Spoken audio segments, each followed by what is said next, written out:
Hello, welcome to Miniature Realms. My name is Stuart, and today this video is going to show you how I quickly paint up two forces for Blood Red Skies using the Midway starter box and two pilot aces, all from Warlord Games.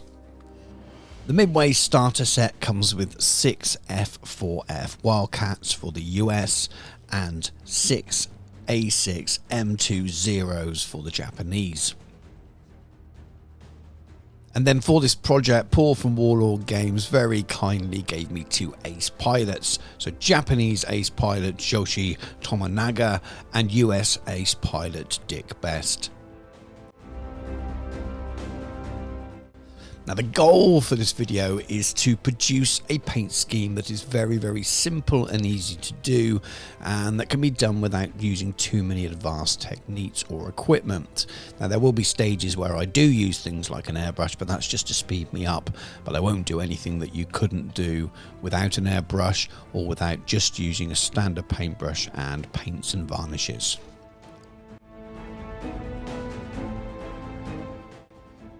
So having organised the planes, found out the decals from the respective boxes, I set to work cleaning them up.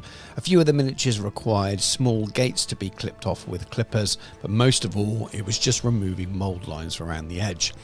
Now these are very faint on these and could be left if you didn't wish to do that level of miniature cleanup. And with the softer resin, especially on the coloured softer resins, sometimes that can be a little bit tricky to get a really super smooth finish. But I found using a Citadel mould removal tool, I believe Army Painter also makes one of these. It's kind of like a blunted blade, which is very good for scraping around the edges and removing mould lines. And then just using a needle file as well to help remove the slightly larger chunks, and it did a good enough job.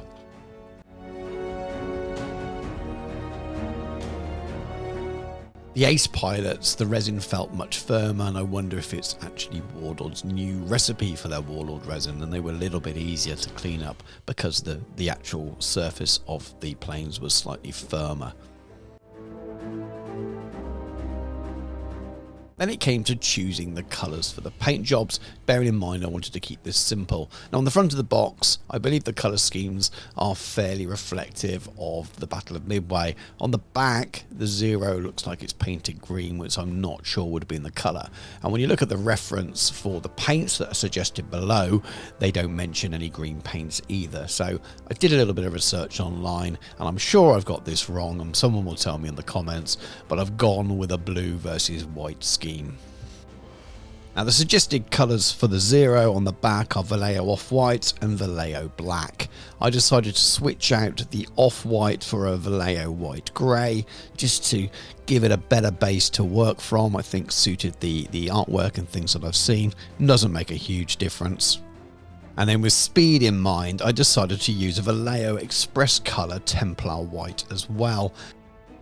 For the Wildcats, it suggests Panzer Ace's Splinter Camo and also model colour Pale Blue. Now I found the Pale Blue looked to be way too pale, didn't seem to match the colour on the front of the box or on any of the artwork I found online. That may be me making a mistake, but as we're going for a quick job, I decided to switch that out for a Vallejo Express Colour Space Grey. It seems to match the colour on all the artwork that I've seen quite closely.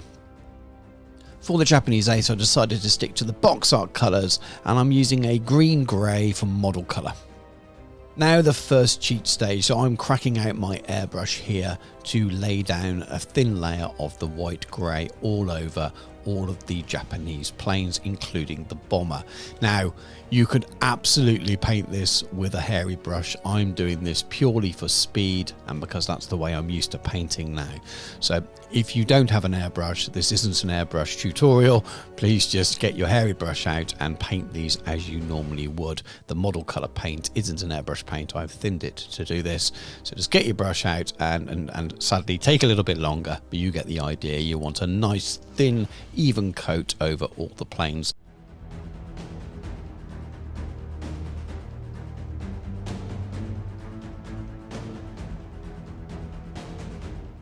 Now for the Wildcats and the Ace, I'm doing the same thing, but I'm using the Panzer Ace's Splinter Camo. Now again, thin coat all over using the airbrush. For me, if you're using a hairy brush, you probably want to take a little bit more time and do 2, maybe 3 thin coats with your hairy brush. Now for the Ace Bomber, and it's green grey for model colour. You just want to hit the top of the plane here, leaving the tail as well. So you're hitting sort of the nose, fuselage and the tops of the wings. I'm being careful here not to overspray underneath. That'll be a lot more easier to be accurate with a hairy brush if you're doing it that way. Now you'll notice that Tom Nagger's bomber has a red tail, so I'm just hand painting that in, and I'm using Evil Sunz Scarlet from Games Workshop. It just goes on so easily, and I knew I'd have no problem with good coverage over this kind of half black, half oversprayed green tail.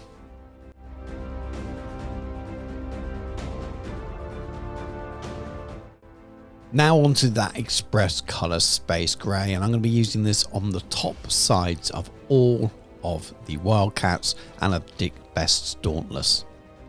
Now being careful here to do a nice even coat, it dries much smoother than it looks there on the camera.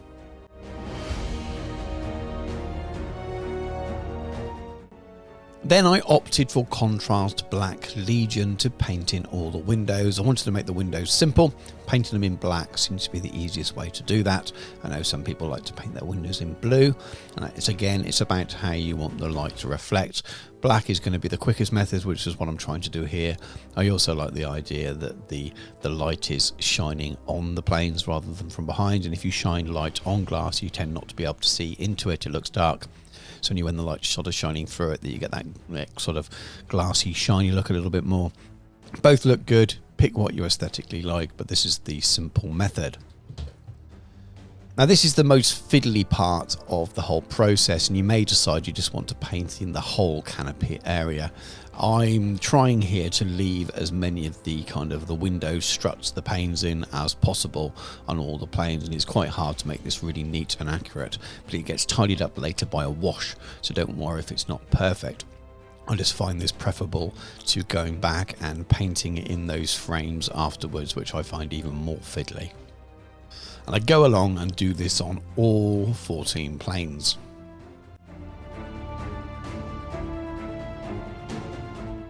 Now onto the zeros, and I want to add a little bit more depth to that white colour, and I'm using the Express Colour Templar White, thinned 50-50 with some medium. You could also use Apothecary White from Contrast Citadel if you already have those, or you can just leave it and let the washes and things later on do the work. But for me, it just made the white a little bit more rounded. Don't forget to do the undersides as well, and that includes the Ace's Bomber.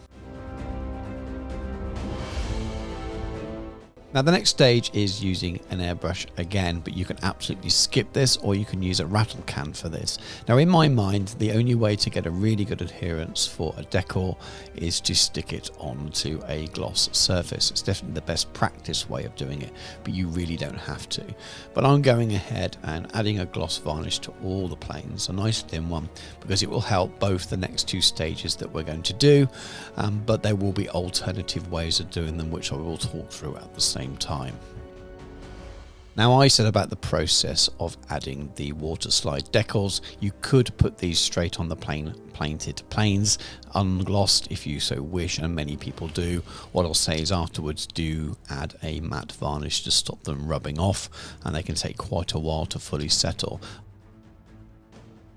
I'll pop a little link in the video now for a small tutorial that I've done on adding decals using Microsol and Microset, which I'm using here, but it's off camera. I don't want to add it to this video and add too much length to it, but if you want to do a really good job of those decals and make them look like they're really blended into the paintwork rather than stuck on, the method in that video I find really useful.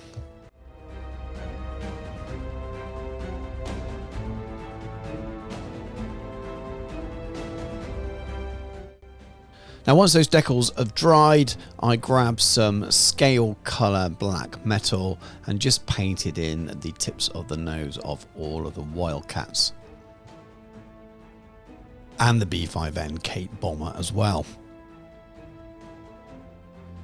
Then using contrast black Legion again, I just painted in the area on the nose of the bomber that was black. I find this of the contrast paints is quite opaque. It's like a nice thinned black paint, and it does give you a smooth coat, and it's just very, very easy to control, so I like using it rather than a standard black.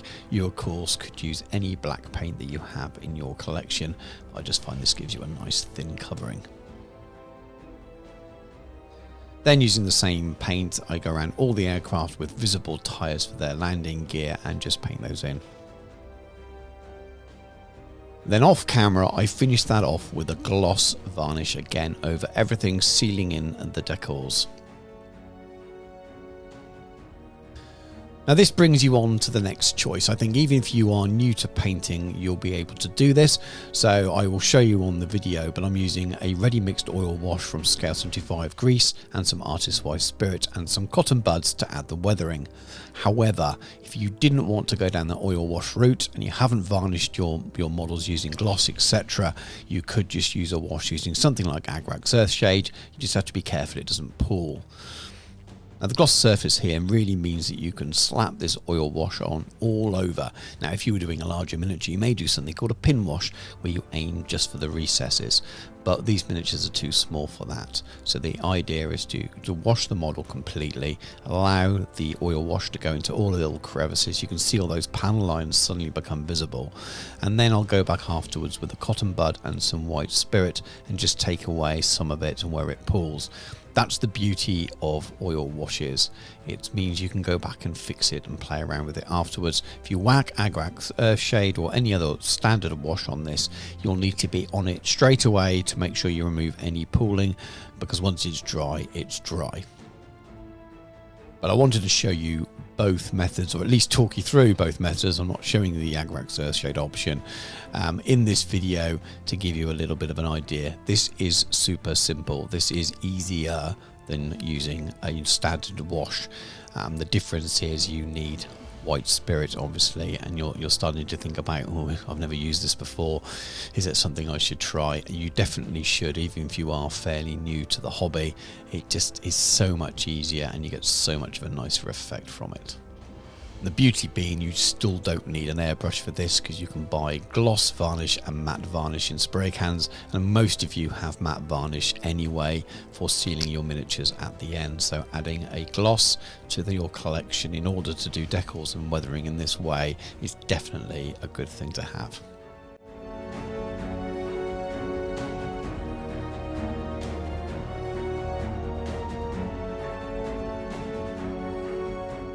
So now onto the stage with the white spirit. Now I am using Artist White Spirit. That's quite important. It's not quite as aggressive and it doesn't smell as anywhere near as bad. So you won't be in trouble with your family members, significant others, pets, or whatever is around you while you're doing this if you've got this.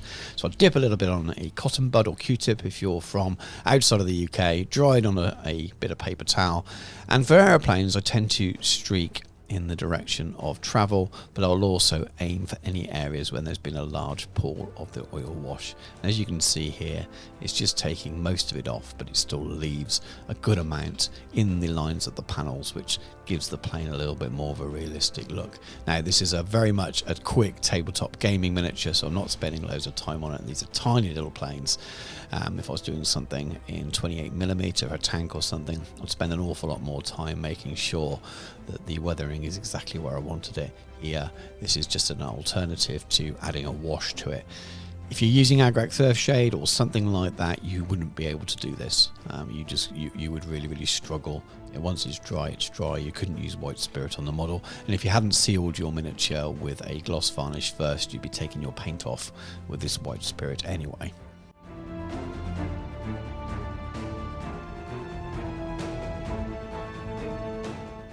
So I continue through all the planes using this same method, not forgetting to do the bottoms as well.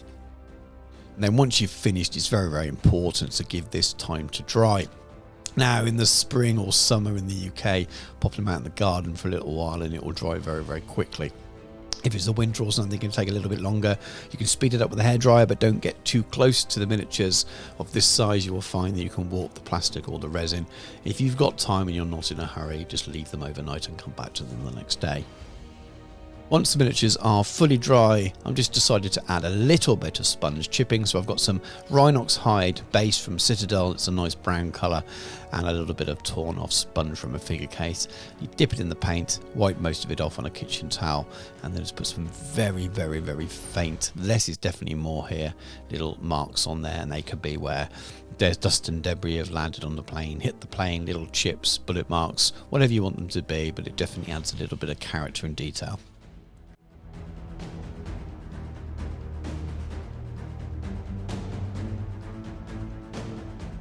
Then there's a little bit of a final touch. I'm using some Game Air Silver, and I'm just dry brushing towards the front of the wings and the front of the nose a little bit.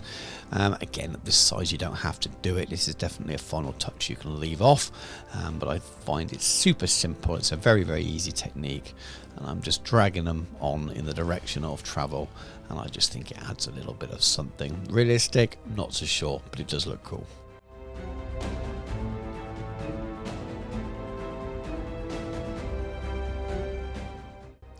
And that's that, all done super quick as promised. It should be a technique that anyone could follow, even if you're brand new to painting. You need to prime your miniatures first, of course, using a black primer. In this case, you could easily go for grey, and if you wanted to super speed it up for the white ones, you could absolutely spray them white and use all the techniques on from that first point, which will make it super easy. You could even do the same for the Wildcats and just paint in the blue tops as well. So there's lots of ways that you can make this even quicker, but I still think this is a fairly simple method for some tabletop miniatures and to get these ready to play a game as soon as possible. Don't worry too much about the colours matching 100%. It's definitely debatable. Some manufacturers of paint will do some very, very close matches. If you want to go and do some research and pick up exact colours and things, you can. But I definitely think that these look close enough to what you would see on the box art, at least, to give you that nice feel of the Midway battle in the Pacific. I'm well aware that the odd plane may have had different colours for a particular pilot or something, or at this battle they didn't have these markings or that.